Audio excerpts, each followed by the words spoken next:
ఇక్కడ ఉన్న గురువులు, ఉపాధ్యాయులు, హెడ్ మాస్టర్ గారు, ఇక్కడికి గెస్ట్గా విచ్చేసిన డిస్ట్రిక్ట్ సైన్స్ ఆఫీసర్ అండ్ పిల్లలకి, తల్లిదండ్రులందరికీ నమస్కారం. ఈరోజు సైన్స్ ఫేర్ కాబట్టి సైన్స్ గురించి ఎక్స్పెరిమెంట్స్ మీరు చేశారు, చాలా సంతోషం. కొన్ని ఎక్స్పెరిమెంట్స్ నేను చూడడం జరిగింది.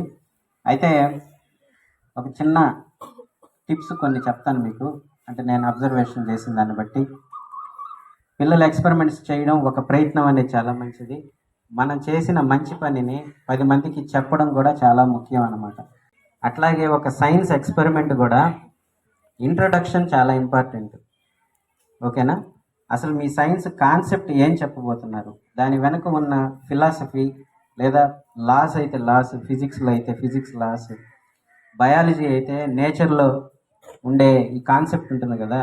చెట్టు గురించి ఒక పిల్లోడు పెట్టాడు నీట్గా, చెట్టులో ఏం పార్ట్స్ ఉంటాయి, ఒక్కొక్క పార్ట్ ఏం ఫంక్షన్ చేస్తుందని. సో ఆ ఇంట్రొడక్షన్ ముఖ్యం. ఈరోజు ఏం చెప్పదలుచుకున్నారు మీరు అనేది. తర్వాత దాంట్లో ఎక్స్పెరిమెంట్స్లో వివిధ భాగాలు పెట్టారు కదా, ఆ భాగాల్ని ఫస్ట్ చెప్పాలి. అర్థమైందా? డైరెక్ట్గా డెమో చూపిస్తున్నారు కదా, మంచిదే, డెమో ఎట్లాగో చూపిస్తారు. తర్వాత యాక్చువల్గా డెమో అనేది ఇది ఇలా వర్క్ అవుతుంది అని చెప్పాలనుకుంటున్నారు.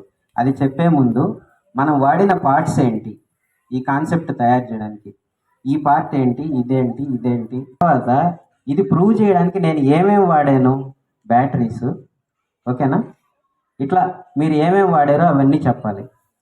తర్వాత ఇది ఎలా వర్క్ అవుతుందో చెప్పాలి. చెప్పిన తర్వాత దీని నుంచి మనం ఏం నేర్చుకోవచ్చు అనేది చెప్పాలి. జస్ట్ 4 విషయాలే, సింపుల్. అర్థమైందా? చెప్పడానికి ఏం కష్టపడబడలే, మీకు తెలిసింది మీరు చెప్పడమే, దానికి భయపడబడలేదు. సబ్జెక్ట్ తెలిసిన వాడు భయపడాల్సిన అవసరమే లేదు. ఇక్కడ ఇంట్రడక్షను, కాన్సెప్ట్ ఏంది, ఈ కాన్సెప్ట్ని చేయడానికి నేను ఏమేమి తీసుకున్నాను, ఈ భాగాలు ఏంటి, ఏ భాగం ఏ ఫంక్షన్ చేస్తుంది దీంట్లో, కంక్లూషన్ ఏంటి, అంతే. 4 విషయాలు చెప్పగలిగితే మీ ఎక్స్పెరిమెంట్ బ్రహ్మాండంగా మీరు ప్రజెంట్ చేసినట్టు అందరికీ. అర్థమైందా? సో నెక్స్ట్ టైం మీరు సైన్స్ ఫేర్ చేసినప్పుడు ఈ 4 విషయాలు చెప్పేదానికి ప్రిపేర్ అవ్వండి. Presentation is very important. మీకు మనం చేసిన పనిని 10 మందికి బాగా చెప్పగలిగితేనే మీ ప్రోడక్ట్ 10 మందికి సేల్ అవుతుంది. సేల్ అంటే అమ్మడం అని కాదు, సేల్ మీన్స్ అందరి మైండ్లోకి వెళ్తేనే కదా ఆయన కొంటాడు మీ ప్రోడక్ట్ బాగుందని. ఎగ్జాక్ట్లీ. సో ఇది మీరు గుర్తుపెట్టుకోండి నెక్స్ట్ సైన్స్ ఫేర్కి. జనరల్గా నేను ఏ స్కూల్కి వెళ్ళినా కూడా ఒక 3 విషయాలు చెప్తాను పిల్లలకి.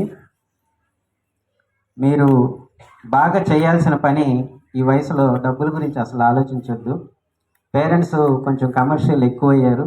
పిల్లల మనసుల్లో డబ్బులు చిన్నప్పటి నుంచే దించేస్తున్నారు, అలా సంపాదించాలి, ఇలా సంపాదించాలి. అది కాదు బాబు.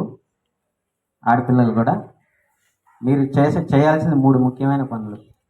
మంచి ఆహారం తీసుకొని హెల్తీగా ఉండాలి, బాగా ఆడుకొని ఫిజికల్ ఫిట్నెస్ పెంచుకోవాలి, బాగా చదువుకొని మంచి నాలెడ్జ్ పెంచుకోవాలి. 3 పనులు. ఇంతకు మించి మీ మీద ఎటువంటి ఫైనాన్షియల్ భారం కానీ, డబ్బులు సంపాదించాలి, ఎలా సంపాదించాలి కానీ ఇలాంటి ఏమీ ఆలోచించొద్దు. స్కిల్ పెంచుకోండి. స్కిల్ బాగా పెంచుకుంటే డబ్బులు దానంతట అవే వస్తాయి అన్నమాట. ఓకేనా? సో ఇలాంటి చిన్న చిన్న టిప్స్ చెప్పదలుచుకున్నాను ఈరోజు. ఇంతటితో నేను ముగిస్తూ మళ్ళీ కలుసుకున్నాం ఒక సైన్స్ ఫేర్లో. All the best for your career. అందరూ బాగా చదువుకొని మంచిగా పైకి రండి. Thank you.